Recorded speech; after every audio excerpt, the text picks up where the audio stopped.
Well, good morning. We are an Easter people. We love Easter Sunday. We love sunshine, in particular in Oregon. But what is so important to remember before we get to Sunday, we got to go through Friday. And what I have the great honor of sharing with you right now over the next 45 minutes or so is how God uses the Friday experience to bring us closer to Him. How He'll use the struggles and the challenges and the cancers and the burns and the issues that we face individually and collectively to actually draw Him toward the cross and then ultimately draw all of us toward the resurrection. So I am honored, my friends, to spend a little bit of time with you reminding you how God's working in your life today on this Good Friday. But it's not always easy, and we oftentimes make mistakes along the way. Looking back at your own journey, have any of you ever done anything that you now realize was a big mistake? None of you. None of the Christians. Okay. No, not me, brother, no. All the time. All the time. It is what unifies all of us in this room is actually our brokenness and our longing for salvation. When I was a kid, I grew up a few hours away by plane in St. Louis, Missouri. I saw little boys in my community playing with fire and gasoline. What these little men would do is they would sprinkle some gasoline on a sidewalk. They would strike a match, stand back 2 feet for safety. Throw the match on top, and the liquid would dance to life. And when you're 9 and you're a boy, this is awesome. You are watching liquid turn to fire. And these are guys you look up to. They're practically men. They're 11. They have peach fuzz. And you think to yourself, my gosh, if those little men can do that and get away with it, what's the next sentence? Me too. So can I? I can't do it. Is on. Be aware, my friends, seekers and believers, that people are watching you. Give them an example always that is worthy of being imitated. Always. They're watching.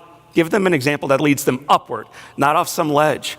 That weekend, I'm following the wrong train off the wrong track. Come into my mom and dad's garage. My father's at work. My mother's out. The house is mine. Bend over a can. Monkey see, monkey do. Try to pour a little bit on top. Right now, the ladies in the room are probably leaning back thinking, oh my gosh, what is wrong with this guy? And the brothers seated right next to you are all thinking, oh my gosh, I wonder if he put the G.I. Joe guys in first or second. How did he run it? Little boys. I'm over the can, flame in my left hand, as I tip this 5-gallon container, waiting for gasoline to come out, leaders and servants, seekers and believers. What comes out first? Fumes. In life, it's very seldom what we see coming that burns us. It's very seldom what you see coming that's going to burn you and knock you down. It's what we don't see coming. It's actually one of the reasons why our faith is so important to us. It allows us to see what the rest of the world doesn't see so clearly, because it's the fumes that burn, but it's also eventually the fumes that save. That day, those fumes came out of that can. It created a massive explosion, split the can in two, picked me up, and launched me 20 feet against the far side of the garage. When we were little, we were taught and trained what to do when we're in this position. What are we supposed to do, class? One more time, class. Good job. What do you actually do when you're on fire, class? Why? Why is it so easy to sit at Good Friday breakfast and say, stop, drop, and roll when you're on fire? And then I say, well, what do you actually do? You run. Because we train up here. Work, marriage. Life is really easy when it's all head knowledge. The challenge of our journey forward is this is not all we need. It's got to be connected and tethered down to our hearts, our souls. The two have got to become one, undivided. Separate is not equal. It's got to be one. Our faith and our mind must be connected. That day for me, it was all head knowledge, which at the end of the day is useless if it's not connected down to our hearts. I panicked like most of you would have as well. I ran for my life. I ran on fire from that explosion point, back through the flames, eventually made my way all the way into the kitchen, ran through the kitchen, stood on top of this rug in the front hall. That black stain you see is not stopping and dropping and rolling. That's what happens when a little boy just gets scared, he panics, he stops running, and he starts screaming. I just was screaming, Lord, I need a Savior. I cannot do this by myself. And some of us have been there. I cannot do this by myself. This is bigger than me. I need a hero. I'll take anybody. And that's when I saw my brother Jim. Jim's 17. I'm 9. How many of you had an older brother or sister growing up? Okay. Were they always nice to you? Maybe things are different in the Portland area. Back in St. Louis, Missouri, they're seldom nice to you. He was my older brother. He's mean all the time. So I remember standing on top of a rug screaming, Lord, I need a hero. I'll take anybody, anybody. And then I see him racing toward me, and I remember thinking,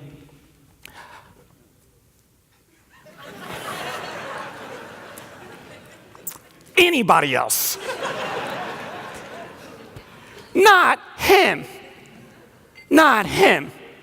And yet, seekers and believers, this is his day.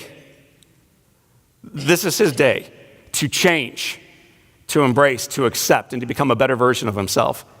As you hear that word, those words, recognize it's not only true for a 17-year-old boy 32 years ago, but it might be true for you as well today. This is his day. The Lord has made it. The sun is shining in Portland, Oregon. Embrace it. Change. Accept. Jim races past me, picks up this rug, comes back over to me, and begins beating down the flames that are jumping 3 feet off of my body. He burns himself in the process. But for him, it wasn't about him. It was about what he could do through his life, through his faith, through his journey for someone else. He used that little rug, saved my life. 1987, the lifesaver of the year for the state of Missouri was a 17-year-old, pimple-faced, freckle-faced jerk brother who changed. What a gift. We are Easter people, but we got to go through Friday to get there. Jim changed. He became my hero too. One moment, I'm a happy and healthy, and I'm going to zoom in for the folks in the far back here in a moment, extremely good looking. Okay. Bangs like that is either a laser level or a bowl. And that little white thing below his chin, what's that called? It's not a turtleneck. It's a freaking dickie. Yes, ma'am. Okay. Some of you don't even know what a freaking dickie is. Okay. Don't Google it right now, okay? It's going to take you off the edge. A dickie is the top part of the turtleneck. Your mama makes you wear it. You hate her for it. But Portland and friends, servants, leaders, you love your life. It's good. In fact, it's so good you probably don't even recognize how good it is.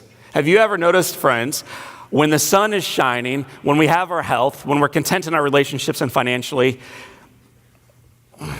we seldom even recognize how good it is. It seems to me what ultimately allows us to recognize how good it is when it's finally removed from us, when we experience our own version of Friday, when we struggle ourselves. That's when we recognize, man, yesterday was so good. Don't miss what you have today, because the seasons are changing always. Don't miss the gifts in front of you and the opportunities before you today. Seasons changing. One moment I'm a happy, healthy, normal little kid, and then in the next, It all changed. This next photo will be hard to look at for all of you. I know there's some kids in the room. You may want to shut their eyes or yours, but I found myself on my back with burns on 100% of my body. 100% of my body is burned. 87% were third degree. I'm laying there. I am dying. I remember looking up at the bright light. And as a child, the only thought I had that morning was, oh my gosh, my dad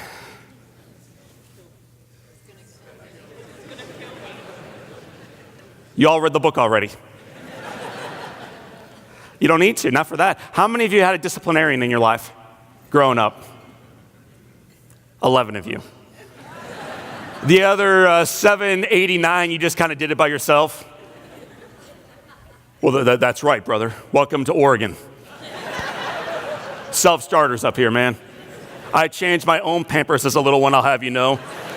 I found my way to Christ all by myself, homeschooled myself. Like, what a lie. What a great lie we bought into as a nation, that we can do it by ourselves.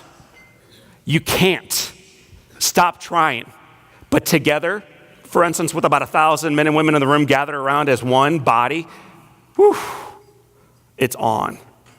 One of the inspirations and heroes in my life, a man who raised me in faith and a man who taught me what it looks like to be a real man, was my dad. He's a business owner, he's a veteran, he's a servant, but he's also kind of type A. And I just blew up his house.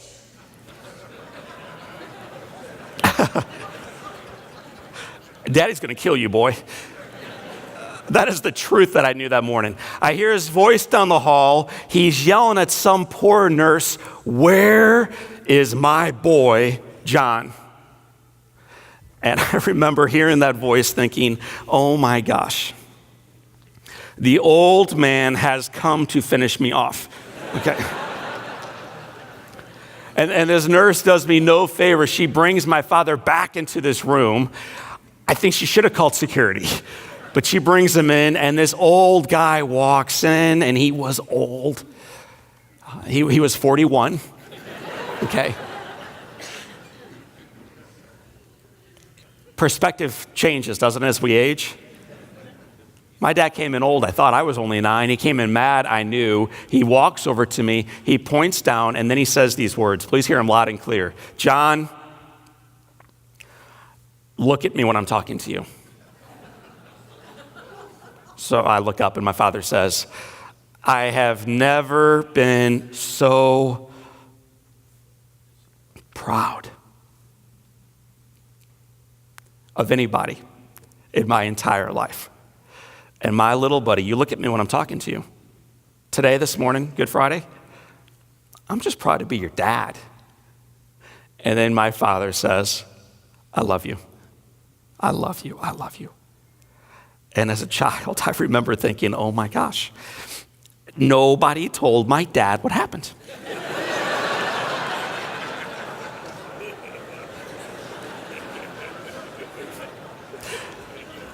And for me, the next thought is, I wonder if I can get away with this.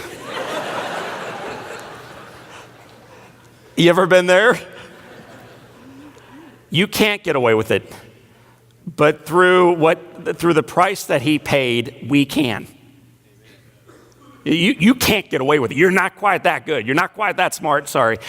But through what Jesus Christ has done for us, what we celebrate today and what we are going to rejoice in on Sunday, we can. We can. My dad came in mad, pulls back the curtain, recognizes what actually mattered, and he changed.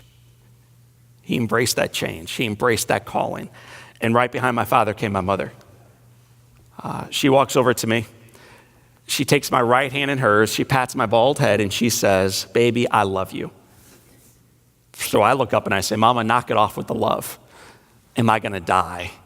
And her response was, when you ask a question like that as a kid, you're pretty sure she's going to say something like, "No, you're not going to die." Or, "We're going to get you out of here today at 2:30 and get you a steak and shake milkshake on the way home." That's what I expected. But what that beautiful leader, what that teacher provided me instead was truth. which in fact is in rare supply these days. But it's available to us in this room. Truth. My mother held my hand firmly, looked into my eyes, and asked me a question. The question was, baby, do you want to die? Do you want to die? And I looked up at her. I have no skin on my body. I'm in incredible pain. I'm scared for my life. And I say, Mama, I do not want to die. I want to live. And then her response was, good. Then look at me. You take the hand of God. You walk the journey with him. And you fight like you have never fought before. But baby, you got to fight. You got to fight. And on January 17th, 1987, a little boy named John O'Leary out of Missouri took the hand of Jesus Christ, having no clue what the following day had in store. But I knew the fight was on. I knew the way forward. I knew that I could not do it by myself. This is an invitation for all of us to know the same truth in all of our lives. You can't do it by yourself, but when you take his hand, when you walk the journey with him, when you let him carry the cross for you, it's on. We got this. Because he's got it. Our nation and our communities, and sometimes our churches and synagogues, our papers, our media, they love to focus on this question. They'll tell you how bad everything is everywhere. Last year, 93% of news stories were negative. 93% of the world is bad, apparently. That's not the world I see, though. It's also, I don't think, the world that Jesus Christ sees. So today, my friends, rather than me asking, do you want to die, which sounds kind of stark on Good Friday breakfast, we're going to pivot a little bit. This is the question that we ought to greet that rising sun with on Friday and Saturday and most certainly Easter Sunday. Do you want to live? And so rather than me just kind of asking that question to me, I'd like to ask it to 1,000 friends. My friends, leaders in the room, do you want to live, yes or no? Yes. Do you want to live, yes or no? Yes. It is a choice. And ultimately, it's a choice to surrender to a will so much greater and so much freer than the one we have been. Just, yes. Yeah, I want to live. I want to live fully and abundantly. So how do we continue forward?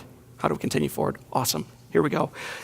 When my mom and dad left that room, eventually the doctor stepped in. They took me into this little room and they had to tie down my left arm and then my right arm like this.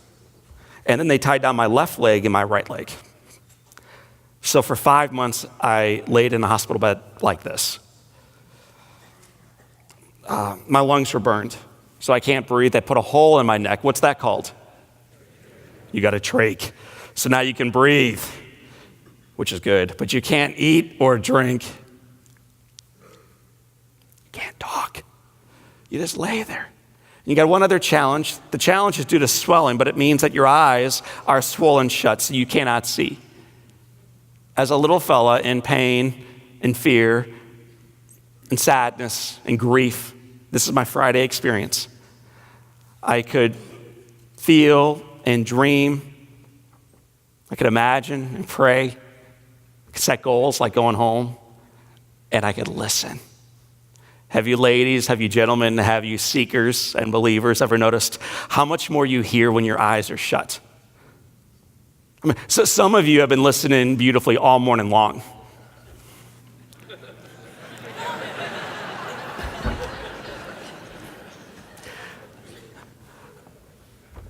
When your eyes are shut, you hear. And the challenge we face as seekers and believers is we seldom have an opportunity to listen. How could we? We have way too many things going on. Our phones are ringing, the meetings are calling, our kids are in carpool lines and sports and everything else we got going on. Life is busy. And yet in order to really understand what God's will is in our lives, we've got to pull back and listen. We've got to listen. I had a couple months to listen. And growing up in St. Louis, Missouri, there was basically one thing that we like to do in the summertime. Baseball. I'm a huge baseball fan. I grew up that way. I'm a Cardinal man through and through. The way we used to watch baseball, though, was not with our eyes at that stadium. The way we used to watch baseball was at home through a radio and our ears. I think it's the best way to watch sports still. I love radio. And the voice we listened to the ball game through was the voice of a guy named Jack Buck. I never met Jack Buck. He's a celebrity. I'm a normal kid. But I loved him. I just loved him. I listened to that voice night after night as a child. And then I got burned on a Saturday. Sunday afternoon, it's not quite Easter yet for me. I'm laying there in darkness. I am dying. And then my door opens up. The stone gets rolled back. I hear these footsteps first, and then I hear a chair, then I hear a cough, and then seekers and believers. I hear a voice. And the voice says to me loud and clear into my darkness, "Kid, wake up. Wake up. You are going to live. You are going to survive. Keep fighting. John O'Leary Day at the ballpark will make it all worthwhile." And then he says, "Kid, are you listening?" So in response, the 9-year-old says this. So then he says, "Good. Keep fighting." The gentleman stood up after that one visit. He walked out of my room. He left that little fella tied down in darkness by himself, on fire for life. The encounter was short, but it was enough. Don't underestimate the power of our encounters throughout our communities to elevate, to transform, to draw people closer to Him day after day. They don't necessarily need to be long to be impactful. Sometimes a whisper of encouragement is enough. Sometimes the pat on the back is enough for someone else to take the next step forward, and then the next step forward into life. Jack Buck came into my life one time for 9 seconds and changed me. I learned later on, after he left my room, he made his way down a hallway, leaned his head against a glass door, and just broke down crying, which of course we in this room all recognize as the sign of great weakness. Yes? I mean, if you're crying every day at work,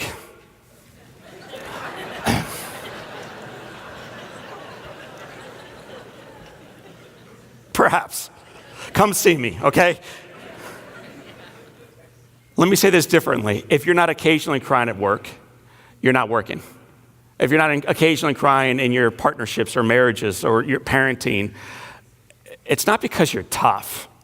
It's because you're not paying attention. Weeping is a sign of great concern and great love. Anybody know the shortest verse in sacred scripture? Jesus wept when one of his buddies perished. It just broke his heart. It should break ours too. Jesus wept. So did Jack Buck.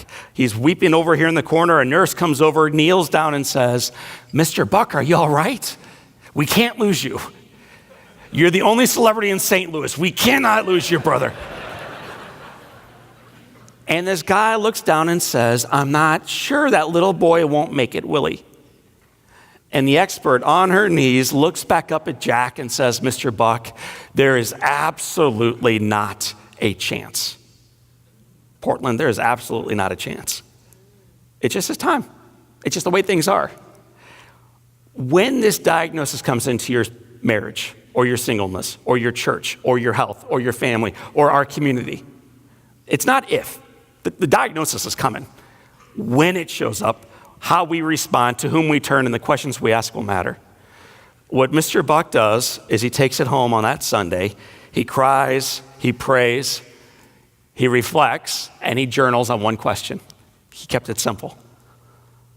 What more can I do to make tomorrow even better than today? What more can I do? As a broadcaster, as a human being, as a son, as a husband, as a father for him, what more can I do? The following day, there's a little fella named John O'Leary hanging out in a burn center on a Monday dying. There's no reason for hope here. Outside of Christ, there's no reason for hope. I'm laying here, I'm dying, my eyes are swollen shut, and I hear my door open up. And then I hear footsteps. And then I hear a chair come across the floor. And then leaders. I hear this voice. And the voice says, "Kid, wake up. I'm back. You are going to live. You are going to survive. Keep fighting. John O'Leary Day at the ballpark will make it all worthwhile. Kid, see you soon." And then he leaves. And then he comes back. And he comes back. And he keeps drawing me closer and closer and closer. He just keeps coming back. This is like God's love for us. He just keeps coming back. He doesn't give up on me or you. Jack came back into my life day after day after day for 5 months. He guided me home from that situation in hospital. The miracle took.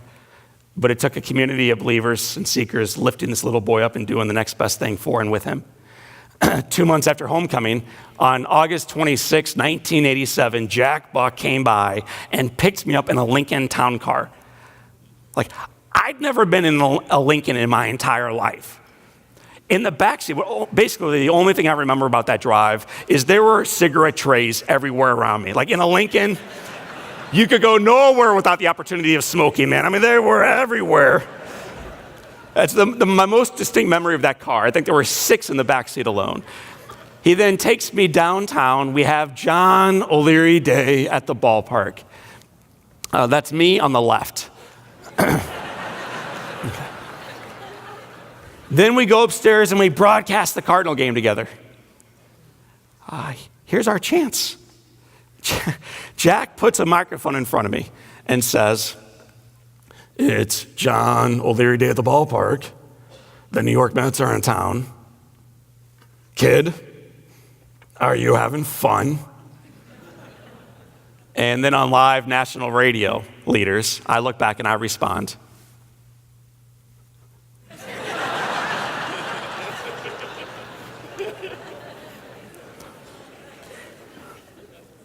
because I'm shy.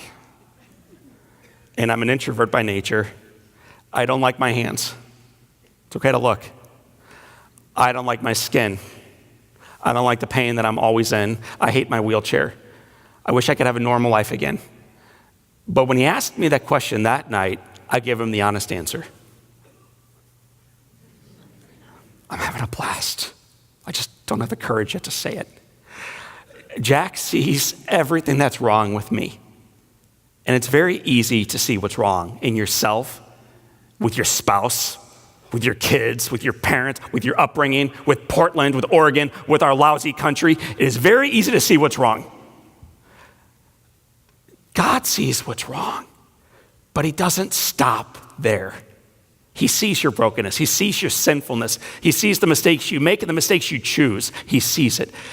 But he doesn't stop there. Jack saw everything that was wrong too. It's very easy. But he also saw the other side of the coin. When you looked at that little boy a moment ago in that picture with the big old cardinal hat on, besides the cardinal hat, what jumped off that screen at you? What do you see? Do you see the smile? Cover up the mouth. Is he still smiling? Is he still smiling? Yes or no, Portland? Yes. How do you know? Joy. Jesus always said, "Man, let the children come to me." He wasn't talking about 10-year-olds and under. He meant people who do not have attitudes. People who aren't so self-assured that they think, "Man, I got this thing covered. I got it." No, he's talking to the 82-year-old in the room. Let the children, come to me. Come to me. He's talking to each one of us. Jack sees the kid and the pain. And what he knows to be true and what we know to be true on Good Friday is they play together as one. The good and the bad. Is there a better day to talk about this? The good and the bad on Good Friday come together as one on the cross.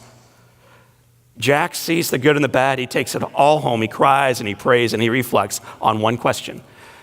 So what more can I do? What more can I do? The following day at home, I get a little baseball in the mail. Below the ball, which was signed by a Cardinal great named Ozzie Smith, was a note from Jack Buck that read, "Kid, if you want a second baseball, all you have to do is send a thank you letter to the guy who signed the first." Just one problem, Jack. What's the problem, my friends? I'm sorry, what's the problem? You're from Missouri, you can't write. No, that's not the answer I'm looking for. Anyone else from Oregon or Washington, someone more generous, you don't have hands. We don't even know how you're holding the clicky thing, okay? We know you can't hold a pen, brother. Do you think Jack knew I could not write? Yes or no? So why would he make me do something he knew I could not do? It's a challenge. to invite, to encourage, to meet you where you are. My mother was trying the exact same thing. What she used to do is come into my room. She'd have a little pen in her hand. Old school teacher. She'd try to hand it to me. And my mother would say, baby, when you learn how to write again, you get to go back to school.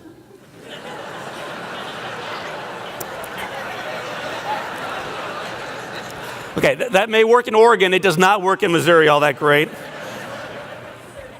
I don't want to go to grade school, Mama. So instead of saying that, I just say, oh, Mama, my hands hurt today. Maybe tomorrow.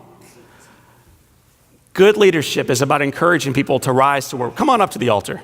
Shoulders back, shirt, be like me. That's good.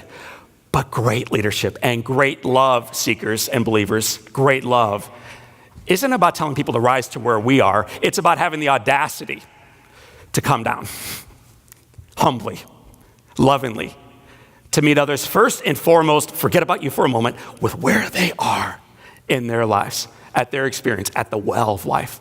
Meet them where they are. That's what Jesus Christ did and what he does and will continue to do for eternity. To love you right where you are.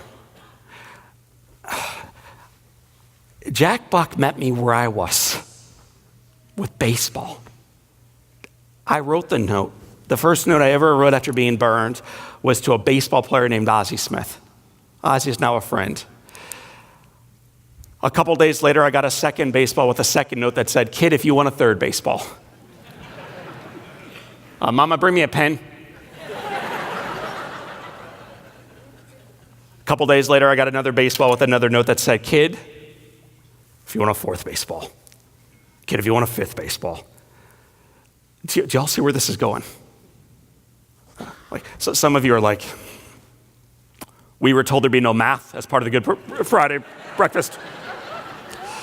1987, one guy, all it takes is one, Portland, reaches out to a little nobody named John O'Leary and sends him 60 baseballs.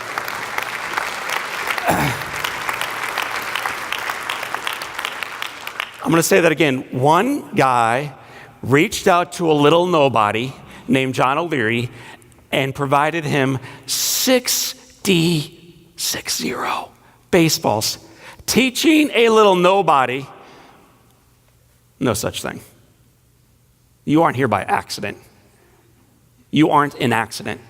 You are my child. You're here for purpose. Act like it.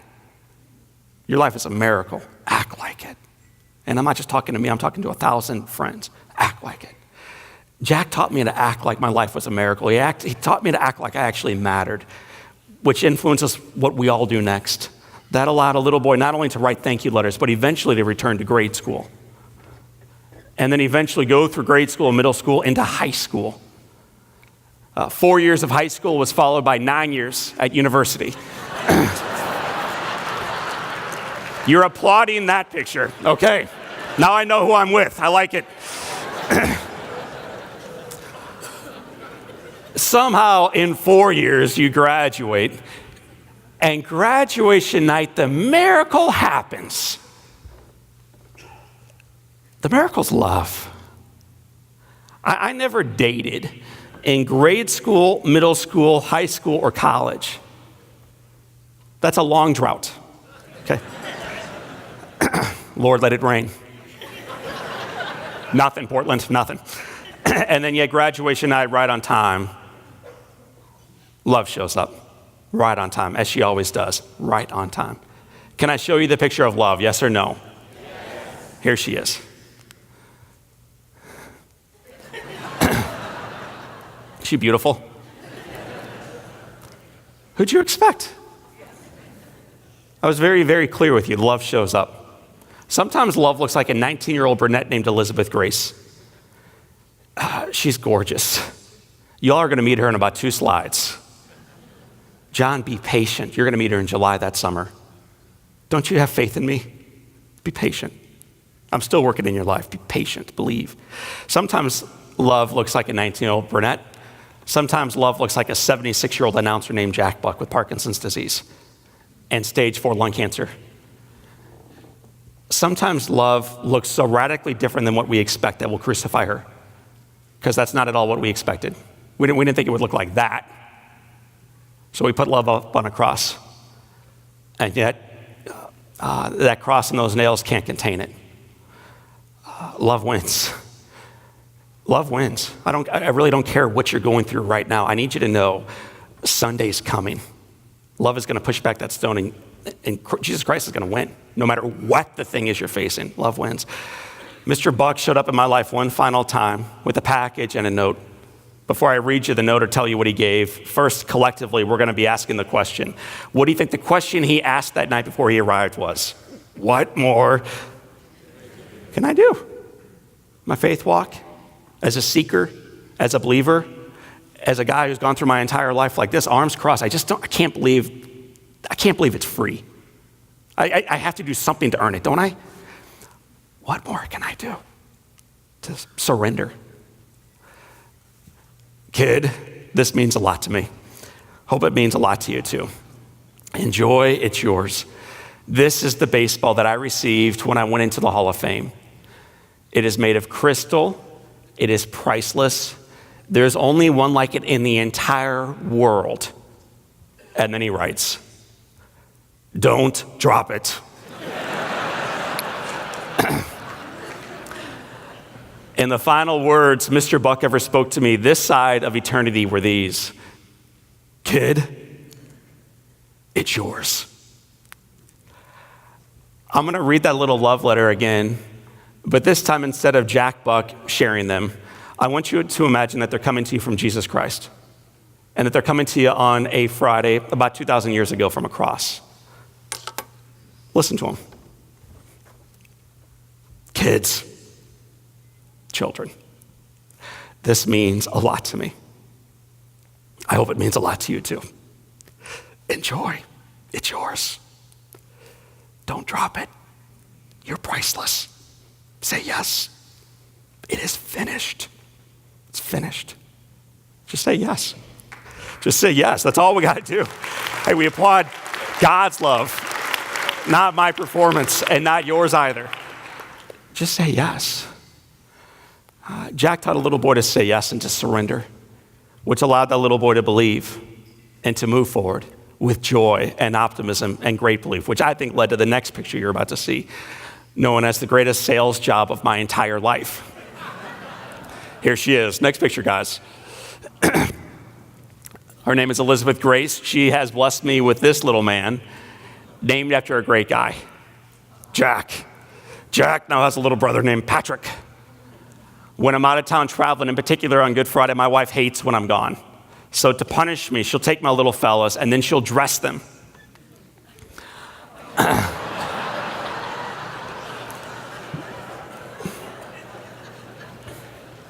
Now you know why I got to catch my flight home. She calls them Sunday smocks. I rip them off on Fridays. I get them back in their cardinal gear. Tell the boys I love them. There's nothing they can do about it. Remind Jack and Patrick to love on Henry. Jack, Patrick, and Henry. I mean, in Missouri, they just keep showing up, okay? Now I have a little sister in their lives. Her name is Grace. You do find, if you travel too frequently, that two parents who both have dark hair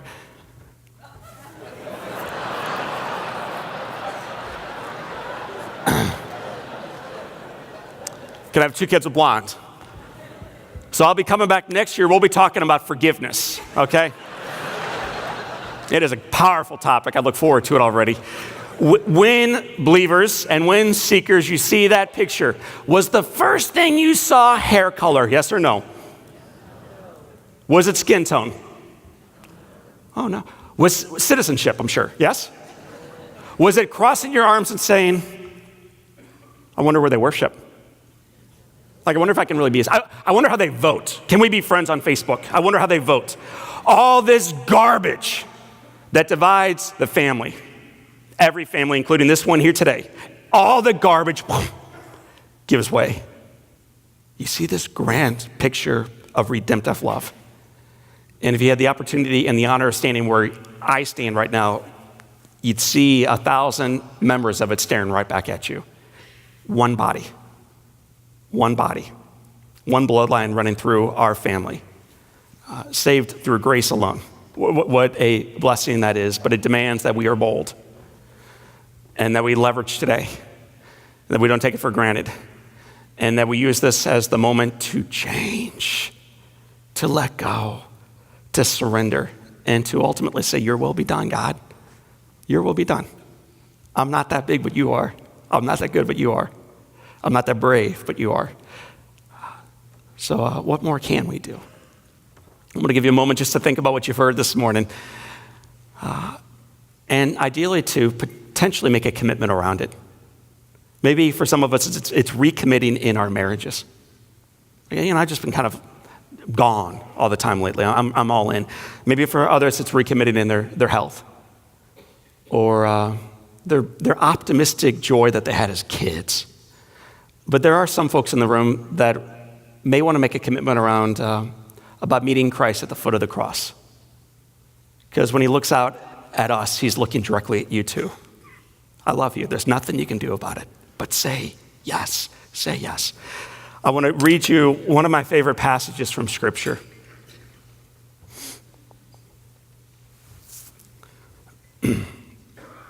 It's from Luke 23. Jesus is hanging on the cross, and there's a good sinner and there's a bad sinner hanging right next to him. There's a good thief and there's a bad thief hanging right next to him. And the guards are making fun of Jesus, and the majority of Jerusalem is just going about their work, not even recognizing what is happening in their midst. Because they're busy. You think you're the first person to be busy? The people back then were busy on that Friday too, preparing for Sabbath. They were busy. The guards are mocking Jesus. One of the sinners up here is mocking Jesus. And then the other one, hanging where you and I hang today. I want you to hear his words.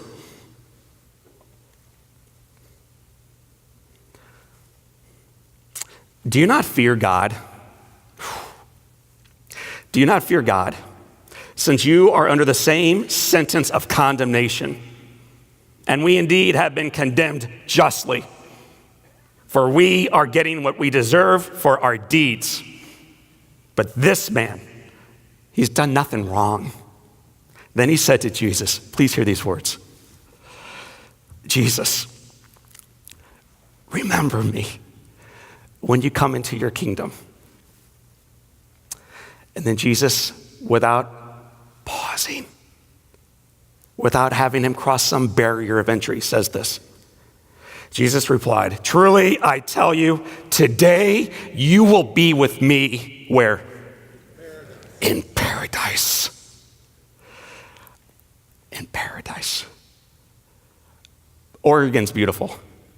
I love flying out here. I love my friends who are in your city. I love the country where we live. But I look forward to nothing more than being with Jesus Christ in paradise. And the invitation for you today is to join us there. My friends, I want to thank you for being part of our prayer breakfast. I want to thank you for being part of our faith community.